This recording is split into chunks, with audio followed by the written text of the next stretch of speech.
Halo, kembali lagi di Wet Lab Studio. Ini adalah smartphone andalan saya saat ini, yaitu Poco X3 NFC.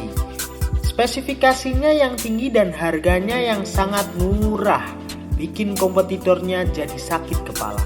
Tapi tunggu dulu, sebelum membeli coba kalian lihat video ini. Apa aja kelebihan dan kekurangan dari Poco X3 NFC ini.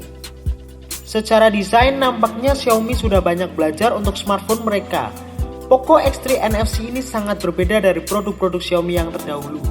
Dengan dimensi 165,3 x 76,8 x 9,4 mm, juga back cover dengan bahan plastik dan finishing glossy, dilengkapi dengan corak yang unik dan logo Poco yang diletakkan di tengah bawah dengan ukuran agak besar.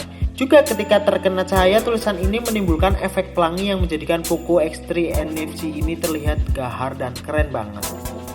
Spesifikasi layarnya juga oke banget. IPS panel, Full HD Plus resolution, 6,67 inch, refresh rate 120Hz, touching sampling 240Hz, Gorilla Glass 5, dan sudah bersertifikasi IP53 yang membuatnya anti dari cipratan air. Ya, ini menjadikan gadget seharga 3 juta ini gak ada lawan untuk spesifikasi layarnya. Wow. Namun pertama saya pakai, tone warnanya terlihat agak terlalu biru ketika saya gunakan untuk menonton Netflix dan YouTube. Ketika saya coba, set scene-nya ke natural baru terlihat lebih oke, warna dan detailnya jadi lebih tajam. Cuman sayang untuk brightness-nya memang kurang nendang, ketika digunakan di siang terik harus mentok 100%. Dan juga di punch hole layarnya agak terlihat ada shadow sedikit di pinggirnya. Tapi ini kategori wajar untuk smartphone mid-range berlayar IPS dan punya punch hole. Mungkin ini karena efek dari desain stereo speakernya, satu di bawah dan satu di atas. Stereo audionya cukup nendang. Cuman saya kurang suka karena ketika saya gunakan untuk mendengar lagu atau sekedar nonton film dengan volume 50% ke atas, rasanya agak bergetar di back covernya, jadi terasa agak geli-geli gitu di tangan saya. Mungkin karena dalam back cover ini ada ruang kosong di tengah. Coba kalian tekan-tekan di sini. Ini menjadi sedikit kekurangan dari Poco X3 NFC ini ya. Sebenarnya ini bisa di setting sih, cuman mungkin nanti saya akan share sedikit tips dan trik untuk Poco X3 NFC di live video, tunggu saja. Oke, lanjut. Dari performanya, Poco X3 NFC ini ngebut juga karena sudah pakai Qualcomm Snapdragon 732G. Ini chipset terbaru dari lanjutannya Snapdragon 730. Dan ini hasil ketika saya benchmark. Dari hasil benchmark barusan menjadikan Poco X3 NFC sangat ngacil untuk saya main game seperti Mobile Legends, PUBG, dan stabil di 60 fps dengan settingan Smooth Ultra. Gameplaynya enak, sensitivity buat layarnya juga enak. Suhunya juga hangat-hangat biasa saja berkat Liquid Cool OnePlus. Tapi kadang ada frame drop sedikit ketika digunakan untuk ngegame berjam-jam, tapi itu jarang banget. Dan juga refresh rate-nya bisa di set 60Hz atau 120Hz. Tetapi Poco memiliki fitur dynamic switch yang secara otomatis menyesuaikan refresh rate sesuai aktivitasnya.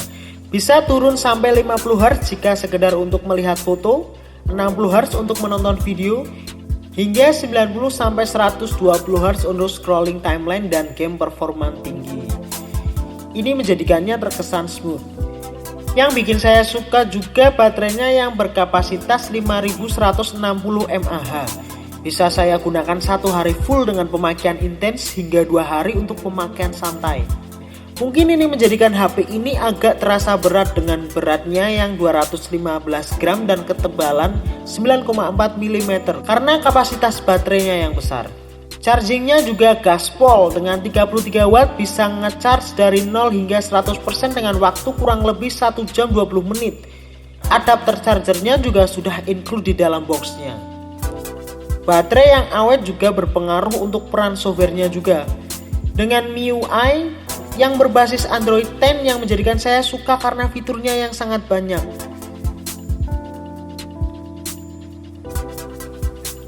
Poco X3 NFC punya 5 kamera, 1 di depan dan 4 di belakang. Ini cukup wow untuk HP mid-range karena di kamera utamanya sudah pakai 64 megapiksel Sony IMX682 f1.9, terus sensor 13 megapiksel f2.2 ultrawide, 2 megapiksel makro, 2 megapiksel depth sensor, dan 20 megapiksel f2.2 untuk kamera depannya. Saya cukup suka dengan opsi yang banyak di bagian kamera termasuk mode pro atau manual yang disediakan Poco X3 NFC. Ini membuat hasil fotonya lebih cakep. Dynamic range yang cukup, pencahayaan yang oke, ditambah dengan filter menarik ini tergolong baru yaitu gold dengan warna keemasan dan cyberpunk untuk berikan efek warna neon.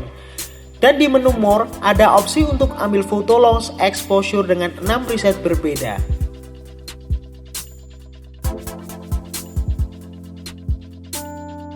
Yang paling aku suka adalah foto portraitnya. Untuk HP midrange portraitnya emang mantap sekali. Dan ini juga hasil di kondisi low light. Oke juga kan? Untuk kamera depannya juga mantap, detailnya dapat, warnanya oke, cuma kalau kurang cahaya tetap agak gimana gitu. Juga mode videonya yang udah bisa ngerekam 4K dengan 30 fps dan hasilnya lumayan stabil, mantap. Tidak seperti smartphone lain yang paling bisa untuk merekam Full HD saja di kelasnya.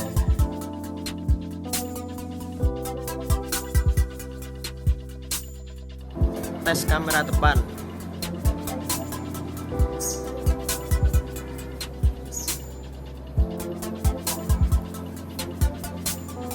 Dan terakhir dia ada fitur infrarednya untuk dijadikan remote alat elektronik seperti TV, AC, dan lain-lain. Serasa kita pakai remote harga 3 jutaan ya. Juga Poco X3 NFC ini hadir dengan dua warna yaitu Cobalt Blue dan Shadow Grey. Untuk spesifikasinya ada RAM 6 dan 64 GB penyimpanan dengan harga 3,1 dan yang paling mahal 3,5 itu dengan RAM 8 GB dan penyimpanan 128 GB. Namun itu harga flash sale. Semoga kalian juga masih dapat harga flash sale-nya ya. Oh iya, di dalam boxnya juga tersedia transparan case dari Poco X3 NFC ini.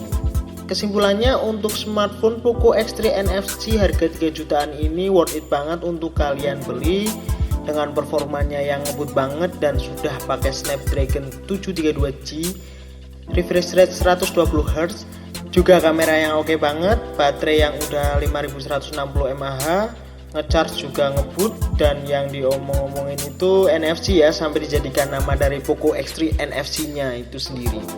Selain itu juga fingerprint yang udah dipindah bersama dengan tombol powernya di samping dan ditambah akurasinya yang sangat cepat fingerprintnya.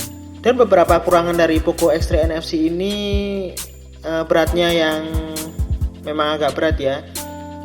Desain kameranya juga yang sebenarnya saya kurang suka, tapi nggak masalah sih. Dan getaran speaker yang bikin saya rada-rada geli di tangan. Terus logo Poco yang terlalu besar, kesan elegannya jadi agak berkurang.